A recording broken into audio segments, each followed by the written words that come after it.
चलो number 26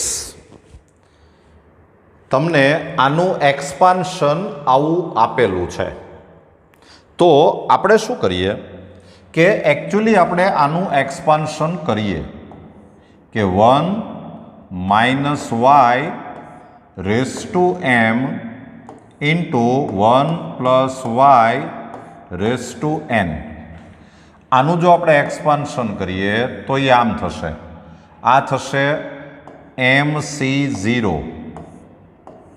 MC0 पछी minus MC1 into Y पछी पाछू plus MC2 into Y square पछी प्लस आम चाल्या करे M plus MCM Y raise to M आम थाय बराबर।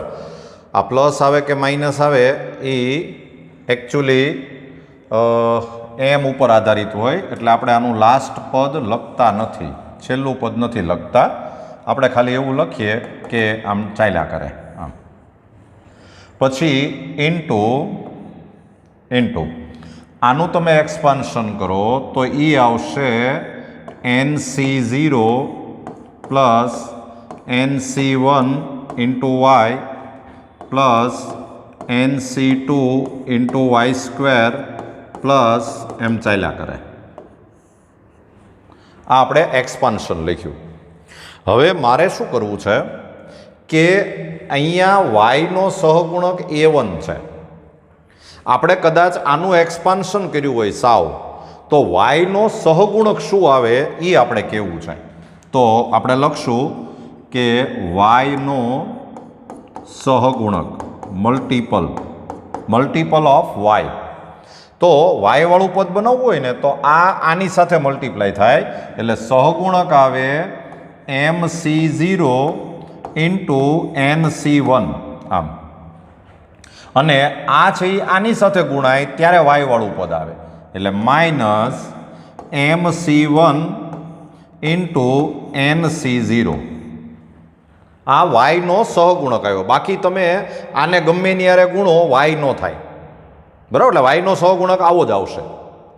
हवे अहींया वाय नो सहगुणक A1 छे એટલે આનો મતલબ એમ થયો કે A1 is equal to uh MC0 એટલે 1 थाय એટલે आ थयुं N અને माइनस M MC1 એટલે M आ 1 થઈ ગયું। A1 એટલે 10 એવું તમને આપેલું છે એટલે આની ઉપરથી તમને N minus M is equal two 10 આવું એક ઇક્વેશન મળ્યું બરાબર છે। હવે આપણે શું કરીએ કે અહીંયા વાય સ્ક્વેરનો સહગુણક A2 છે તો આના વિસ્તરણમાં વાય સ્ક્વેરનો સહગુણક શું આવે એ આપણે કહેવાનું છે। તો આપણે લખીએ વાય સ્ક્વેરનો સહગુણક મલ્ટીપલ ઓફ વાય સ્ક્વેર। તો વાય સ્ક્વેર વાળું ટર્મ કેવી રીતે બને કે આ જ્યારે આની સાથે મલ્ટીપ્લાય થાય એટલે MC0 इंटू NC2 એ વાય સ્ક્વેરનો સહગુણક થયો। પછી આ જે છે એ આની સાથે મલ્ટીપ્લાય થાય તો વાય સ્ક્વેર બને એટલે માઇનસ MC1 इंटू NC1 એક આમ થવું જોઈએ અને એક એવું બને કે આ વાય સ્ક્વેર છે આની સાથે મલ્ટીપ્લાય થાય તો વાય સ્ક્વેર વાળું પદ બને એટલે પ્લસ MC2 इंटू NC0 आ वाय स्क्वेर नो सहगुणक थयो। हवे वाय स्क्वेर नो सहगुणक छे अहींया A2 छे એટલે આપણે આમ કહી શકીએ કે A2 ઇઝ ઇક્વલ ટુ આ MC0 એટલે 1 થાય આ NC2 એટલે N into N minus 1 by 2 આમ થશે માઇનસ આ થયું MN આ M આ N પછી પ્લસ आ MC2 એટલે M into M minus 1 by 2 आ 1 થઈ ગયું। आ जे A2 છે એ A2 ઇઝ ઇક્વલ ટુ પણ 10 આપેલું છે એટલે આ થઈ ગયું 10 ઇઝ ઇક્વલ ટુ જો તમે અહીંયા 2 LCM લ્યો આમ 2 LCM લ્યો तो आ थी जशे n square -n -2mn plus m² અને -m. આ 2 ને આમ લઈ આવો એટલે આ થઈ જાય 20 ઇઝ ઇક્વલ ટુ, જો બરાબર ધ્યાન કેન્દ્રિત કરજો, આ n² -2mn પ્લસ m² એ પરફેક્ટ સ્ક્વેર છે, પૂર્ણ વર્ગ પદાવલી, એટલે n -m⁻², એના અવયવ પાડો એટલે. અને આ જે છે એમાંથી આપણે માઇનસની સાઇન કોમન કાઢીએ આ બે પદમાંથી, તો એ થાય n પ્લસ m. આવું સાદું રૂપ આવ્યું. હવે મિત્રો આ n -m જે છે એ તો 10 છે, એ વેલ્યુ તમે આની અંદર મૂકી દો, તો આ સાદું રૂપ છે એ આમ આવશે કે therefore 20 ઇઝ ઇક્વલ ટુ, આની જગ્યાએ તમે 10 મૂકી દો એટલે એ થાય 100 અને -n પ્લસ m. તો આની ઉપરથી આપણને એક ઇક્વેશન મળ્યું કે n plus m is equal two 80, આ નંબર 2.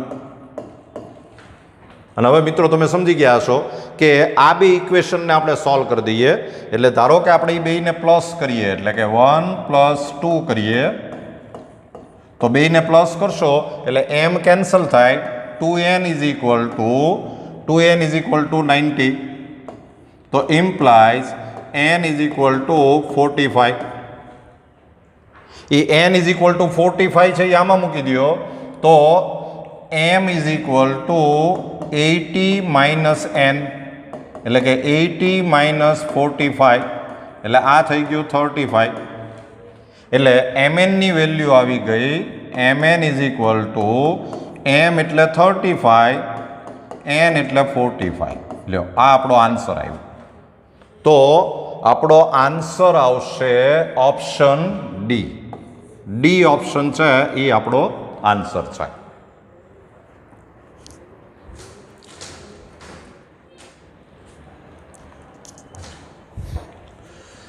ચલો નંબર 27.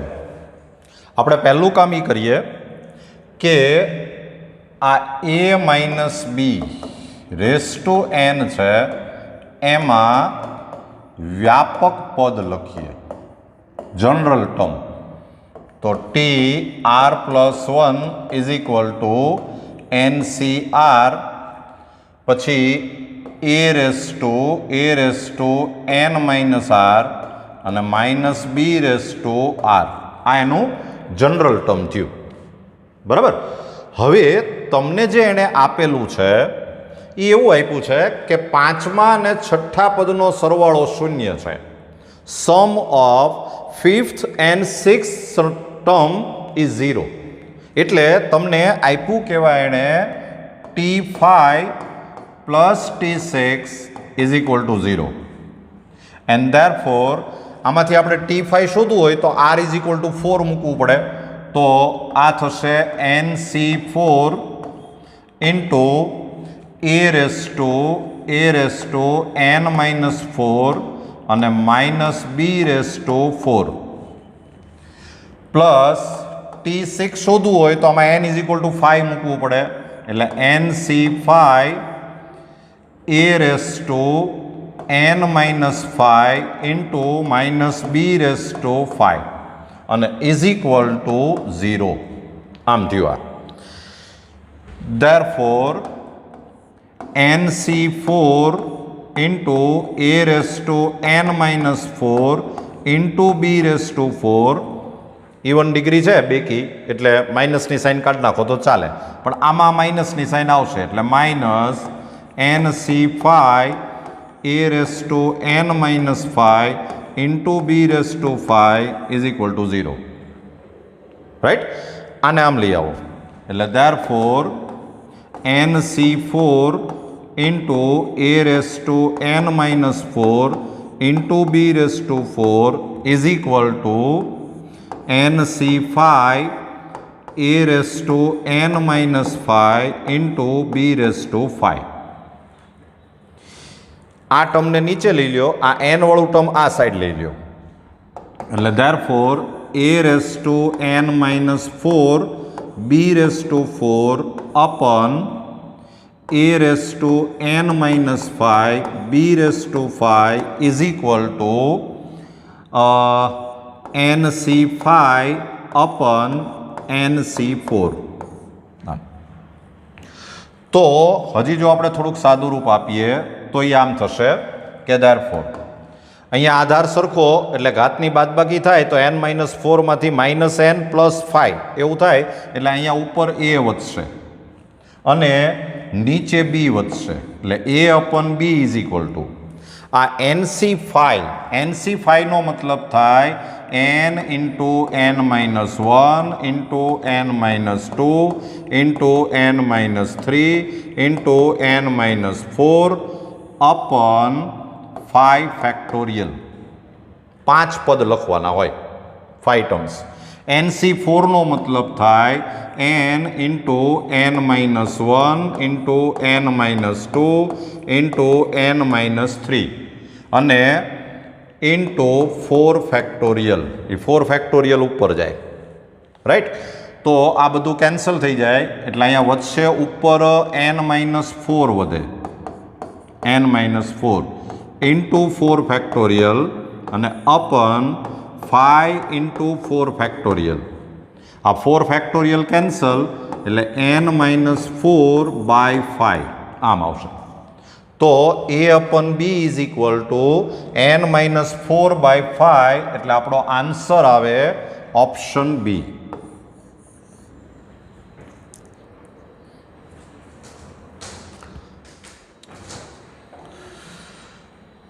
ચલો મિત્રો 28 આપણે આ સમ સ્ટાર્ટ કરીએ એ પહેલાં એક આ સુધારો સમજી લ્યો.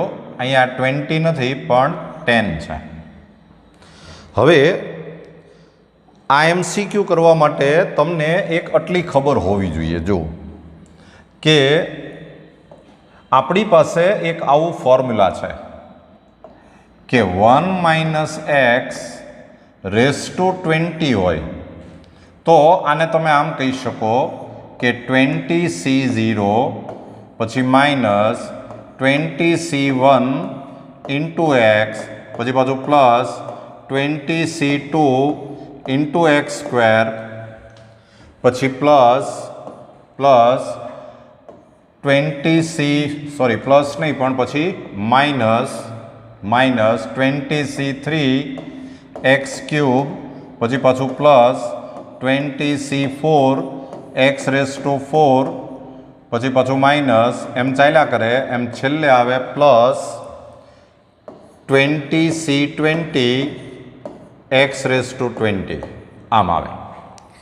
હવે આ જે એક્સપાન્શન છે એમાં તમે એક્સ ઇઝ ઇક્વલ ટુ 1 મૂકો. Put x is equal two 1. X is equal two 1 મૂકો એટલે આ 0 થઈ જાય એટલે આ રિઝલ્ટ છે એ આમ આવશે કે therefore રિઝલ્ટ આમ આવ્યું કે 20C0 પછી માઇનસ 20C1 આ એક્સ એટલે આપણે 1 મૂક્યું પ્લસ 20C2 એક્સ એટલે 1 મૂક્યું માઇનસ 20C3 પછી પાછું પ્લસ એમ ચાલ્યા કરે એમ છેલ્લે આવે પ્લસ 20C20 અને ઇઝ ઇક્વલ ટુ 0. આવું એક આપણને રિઝલ્ટ મળ્યું જો આ. અને એ જે રિઝલ્ટ છે એની ઉપરથી જ આપણે આગળ વધીએ તો હવે આમ થશે કે એ જે રિઝલ્ટ છે એને હું આમ ગોઠવું છું કે 20C0 પછી માઇનસ 20C1 પછી પ્લસ 20C2 પછી પાછું માઇનસ 20C3 પછી પાછું પ્લસ એમ ચાલ્યા કરે એમ આપણે છેલ્લે 20C10 અહીંયા સુધી લઈએ આમ 10 સુધી પછી પ્લસ એની પછીનું પદ છે માઇનસ 20C11 એમ આવશે પછી પાછું પ્લસ આવશે 20C12 આવશે પછી પાછું માઇનસ આવશે 20C13 આવે પછી પાછું પ્લસ આવે એમ ચાલ્યા કરે એમ છેલ્લે આવે પ્લસ 20C20 અને ઇઝ ઇક્વલ ટુ 0. મેં આનું આ જ લખ્યું છે, આની આ જ વસ્તુ લખી, પણ આપણે બે પાર્ટ કરી નાખ્યા. 10 સુધી અહીંયા રાખ્યું, 10 સુધી, 11 to 20 આપણે અહીંયા રાખ્યું. હવે ધેરફોર તમારે જે શોધવાનું છે એ આ છે, જો આવડું આ. તો આને હું કે કહી દઉં, આને આપણે કે કહી દઈએ, એટલે આખું ફરી વાર લખવું ન પડે, બરાબર. Plus minus 20C9. તમને ખબર હશે કે 20C11 એટલે 20C9 લખી શકાય, 20 - 11. પછી પ્લસ આ 20C12 જે છે એની જગ્યાએ 20C8 લખાય. પછી માઇનસ 20C13 છે અને પેલે 20C7 લખાય. પછી પ્લસ એમ ચાલ્યા કરે, એમ છેલ્લે આવે પ્લસ, આને લખાય 20C0 આમ, અને ઇઝ ઇક્વલ ટુ 0 છે. તો હવે મિત્રો આ જે રિઝલ્ટ આવ્યું છે એને હજી હું આમ ગોઠવું છું કે કે પ્લસ, આપણે ઊંધેથી લખવાનું શરૂ કરીએ તો આમ થાય કે 20C0 પછી માઇનસ 20C1 પછી પાછું પ્લસ 20C2 પછી પાછું માઇનસ 20C3 પછી પાછું પ્લસ, એમ ચાલ્યા કરે. એમ અહીંયા છેલ્લે છે માઇનસ 20C9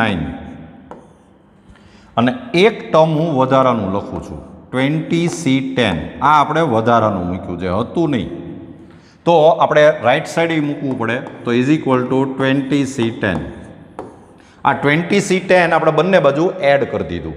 ફાયદો શું થયો કે આ જે આખું બન્યું આ એ તમે જુઓ પાછું આ જ છે આ, એટલે આને આપણે પાછું કે કહી શકીએ. એટલે હવે આ રિઝલ્ટ આમ થઈ ગયું કે કે પ્લસ કે ઇઝ ઇક્વલ ટુ 20C10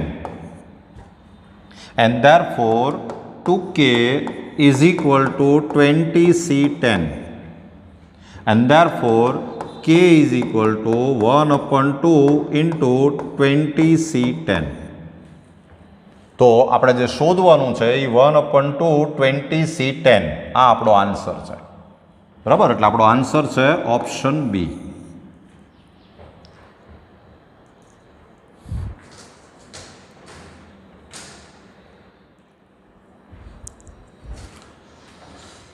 ચલો મિત્રો, 29. તમને બે વિધાન આપ્યા છે અને એ સાચા છે ખોટા છે એવી આપણે ચર્ચા કરવાની છે. આપણે એ ચર્ચા શરૂ કરીએ એ પહેલાં એક રિઝલ્ટ સમજી લેવું જરૂરી છે. જો રિઝલ્ટ આમ છે કે તમે જ્યારે NCR લખો છો, NCR આવું જો આપણે લખીએ,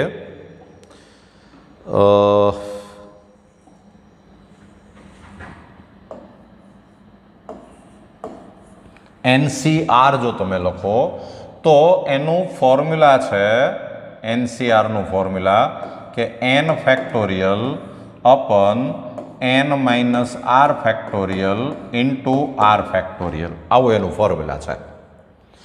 તમે આને આમ લખી શકો કે n into n - 1 factorial upon n - r એમનમ, અને આ r ફેક્ટોરિયલ લખ્યું એને r ઇન્ટુ r - 1 ફેક્ટોરિયલ એવું કહેવાય.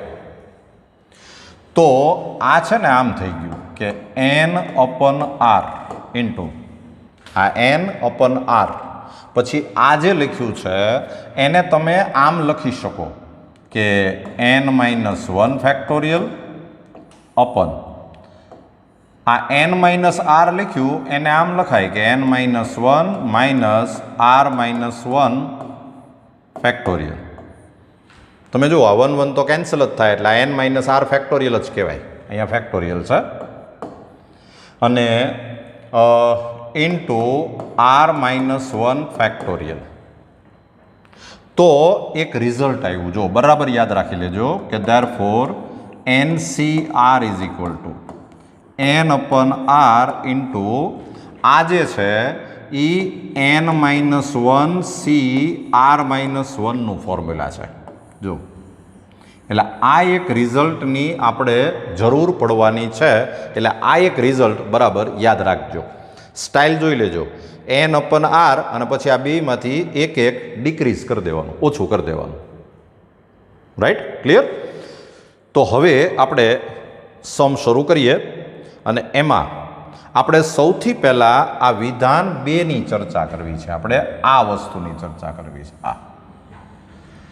તો એ વિધાનની ચર્ચા આપણે કરીએ એ પહેલાં હજી એક રિઝલ્ટ સમજવું જરૂરી છે. જો તમે એક આવું વિસ્તરણ ભણ્યા કે 1 + x⁴n, તો આનું વિસ્તરણ આમ થાય કે nc0 પછી plus nc1 × x plus nc2 × x² plus પછી એમ ચાલ્યા કરે એમ પ્લસ ncn × x⁴n. આ આપણે ભણ્યા છીએ. આ જે આખું લખ્યું છે એને તમે આમ લખી શકો. આ જે લખ્યું છે એને આમ લખાય કે સિગ્મા NCR × x⁴r, કે જ્યાં r = 0 to 1. જો બરાબર જોજો, તમે r = 0 મૂકો તો nc0 અને x⁴0 એટલે 1 થઈ જાય. પછી સિગ્મા એટલે પ્લસ, r = 1 મૂકો એટલે nc1 × x, પછી સિગ્મા એટલે પ્લસ, r = 2 મૂકો એટલે nc2 × x². તો આજે આખું આપણે એક્સપાન્શન લખ્યું છે એને સિગ્માના ફોર્મમાં આમ લખાય. એટલે આનો સીધો મતલબ થાય 1 + x⁴n. આ પણ આપણે એક જરૂર પડવાની છે, એટલે એ પણ તમે એક ધ્યાન રાખજો. રાઈટ, આ બે રિઝલ્ટ, એક આ રિઝલ્ટ એની આપણે અહીંયા જરૂર પડશે. રાઈટ, ચાલો તો હવે આપણે MCQ સ્ટાર્ટ કરીએ અને એમાં આપણે પહેલાં આ વિધાન 2ની ચર્ચા કરવી છે. તો એ સેકન્ડ સ્ટેટમેન્ટ હું લખું છું કે sigma r = 0 to n r + 1 × NCR અને x⁴r આવું આપણને આપેલું છે. તો આને આપણે શું કરીએ કે આને અને આની સાથે મલ્ટીપ્લાય કરી અને એના બે ભાગ કરી નાખીએ, એક્સપાન્શન કરીએ. તો આમ થશે કે sigma r = 0 to n r × NCR x⁴r પછી plus sigma r = 0 to n અને NCR × x⁴r = sigma r = 0 to n r × હવે આ જે લખ્યું છે એને આપણે આમ લખી શકીએ કે n/r × n-1 આ x⁴r લખ્યું એને x × x⁴r-1 એમ કહેવાય, એટલે એ x⁴r જ કહેવાય. અને પ્લસ આ જે છે એ 1 + x⁴n એનું એક્સપાન્શન છે. આપણે રિઝલ્ટની વાત થઈ ગઈ. રાઈટ, તો હવે આમ થયું કે આમાં r છે એ વેરિયેબલ છે, બાકી બધું કોન્સ્ટન્ટ છે, અચળ છે. તો આ n જે છે આ n એ અચળ કહેવાય, આ x છે એ અચળ કહેવાય. એટલે nx છે એ આપણે આગળ લઈ લઈએ. nx sigma r = 0 to n, પછી આ r કેન્સલ એટલે આ થયું n-1 CR-1 × x⁴r-1 r-1 અને પ્લસ 1 + x⁴n. હજી જો તમે બરાબર વિચારો તો આ આમ થશે કે = nx.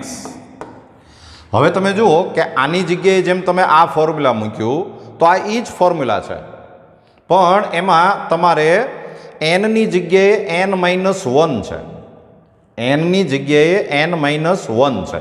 એટલે આ જે છે એ કોનું એક્સપાન્શન થયું કહેવાય કે 1 + x રેઝ ટુ n-1 નું, અને plus 1 + x raise to n આમ થયું. બરાબર છે? તો તમે જોશો તો એ આ જ રિઝલ્ટ આવ્યું. તમે જુઓ આ જ રિઝલ્ટ છે. આ એનો મતલબ એમ થયો કે આ જે સ્ટેટમેન્ટ 2 જે છે, વિધાન 2 એ સત્ય છે. Statement 2 is true. રાઈટ? હવે તમે શું કરો કે વિધાન 1ની આપણે હવે ચર્ચા કરવી છે. વિધાન 1ની તો એમાં કરવાનું કાંઈ નથી. આ વિધાન 2 જે છે, વિધાન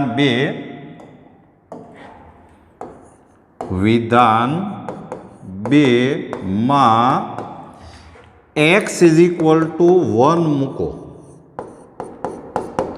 પુટ x = 1 ઇન સ્ટેટમેન્ટ 2. તો હવે તમે જુઓ કે આ સ્ટેટમેન્ટ 2 શું થઈ જશે એ જરા જોઈ જવો જોઈએ. તો સિગ્મા r = 0 to n, પછી તમે x = 1 મૂકી દીધું. x = 1 એટલે આ થઈ ગયું r + 1 ઇન્ટુ NCR. આ x = 1 મૂકી દીધું એટલે 1r એટલે 1 જ થાય, અને ઇઝ ઇક્વલ ટુ આમાં x = 1 મૂકો એટલે આ થયું 2n, પછી પ્લસ અહીંયા x = 1 મૂકો એટલે આ થાય n ઇન્ટુ 2n-1. અને હવે તમે આમાંથી જો 2n-1 કોમન લ્યો તો અહીંથી n વધશે અને અહીંથી 2 વધશે. તો તમે જુઓ કે આ આવી ગયું. હા, એનો મતલબ એમ થયો કે વિધાન 1 જે છે, વિધાન 1 એ પણ સત્ય છે. Statement 1 is true. અને એ વિધાન 1 છે એ વિધાન 2 ઉપરથી આવ્યું. એટલે વિધાન 2 છે એ વિધાન 1ની સાચી સમજ છે. રાઈટ? તો તમારો આન્સર આવશે વિધાન 1 સત્ય, વિધાન 2 સત્ય, વિધાન 2 એ વિધાન 1ની સાચી સમજ છે. એટલે તમારો આન્સર આવે ઓપ્શન બી.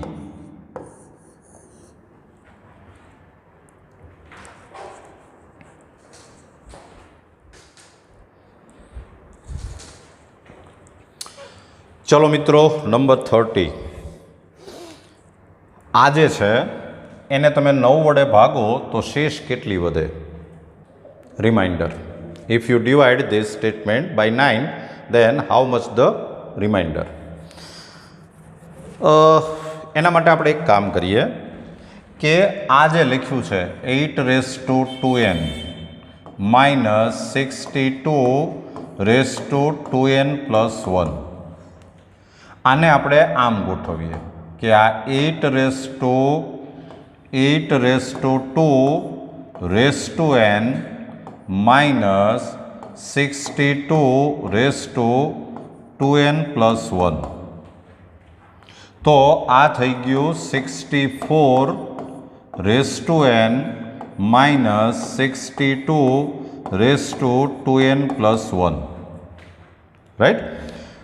આ 64 એટલે 63 + 1 એમ કહેવાય, (n). અને માઇનસ આને કહી દઈએ આપણે 63 - 1^2n + 1. હજી હું આને આમ ગોઠવું છું કે આને કહેવાય 1 + 63^n. અને આમાંથી આપણે એક માઇનસની સાઇન કોમન કાઢીએ એટલે આ પ્લસ થાય, અને 1 - 63^2n + 1. આ 2n + 1 છે ને એ એકી સંખ્યા છે, ઓડ નંબર છે. એટલે તમે જ્યારે -1 કોમન કાઢો એટલે આગળ માઇનસ આવે. બેકી સંખ્યા હોય તો ન આવે. બરાબર? અને હવે આપણે આનું એક્સપાન્શન કરવું છે. તો આનું આપણે એક્સપાન્શન કરશું તો એ આમ આવશે કે આ આવશે NC0 પછી પ્લસ NC1 ઇન્ટુ 63 પછી પ્લસ NC2 ઇન્ટુ 63^2 પછી પ્લસ એમ ચાલ્યા કરશે એમ પ્લસ છેલ્લે આવશે NCN ઇન્ટુ 63^n. આ આપણે આનું એક્સપાન્શન કર્યું અને પ્લસ હવે આપણે આનું એક્સપાન્શન કરીએ તો એનું એક્સપાન્શન આવશે 2n + 1 C0 પછી માઇનસ 2n + 1 C1 ઇન્ટુ 63 પછી પ્લસ 2n + 1 C2 ઇન્ટુ 63^2 પછી માઇનસ એમ ચાલ્યા કરે અને એમ છેલ્લે આવશે 2n + 1 C 2n + 1 63^2n + 1 અને આ ઓડ નંબર છે એટલે લાસ્ટ ટર્મ છે એ માઇનસ આવશે. આમ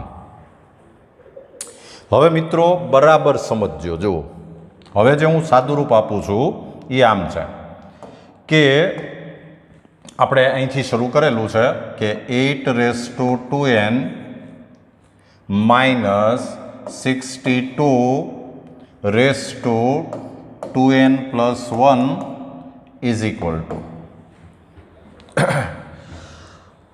તમે જો માર્ક કરશો તો મારે શું કરવું છે કે હું સીધું અહીંથી જ લખું છું કે ઇઝ ઇક્વલ ટુ આમ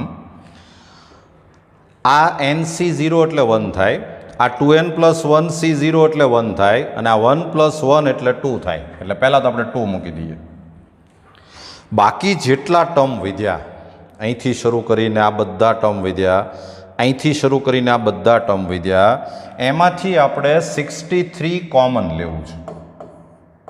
63 કોમન તો તમે જોતા જશો તો અહીંયા વધશે NC1 પછી પ્લસ અહીંયાથી વધશે NC2 ઇન્ટુ 63 પ્લસ એમ ચાલ્યા કરે એમ છેલ્લે વધે plus NCN into 63^n - 1 1 degree ઓછી થાય પછી આ વધે એટલે કે માઇનસ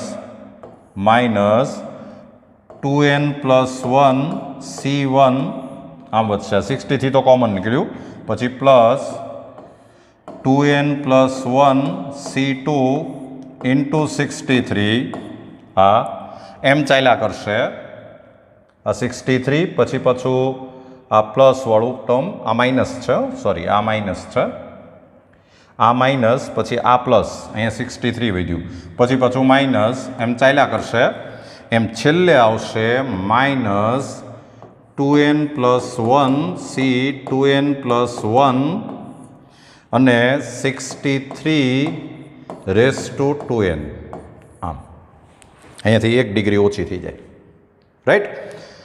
તો આને આપણે આમ કહી શકીએ કે 2 + 63 આ આખું જે છે એને આપણે k કહી દઈએ 63k રાઈટ. હજી આને આમ ગોઠવીએ કે 2 + આ 63 જે છે એને 9 ઇન્ટુ 7 કહેવાય 7k. હવે આ જે 7k છે એને 2 + 9m કહી દઈએ. તો હવે તમને મિત્રો યાદ હશે કે આ મેં આવું પ્રૂવ કરી દીધું કે 9m + 2 આના ઇઝ ઇક્વલ ટુ 9m + 2.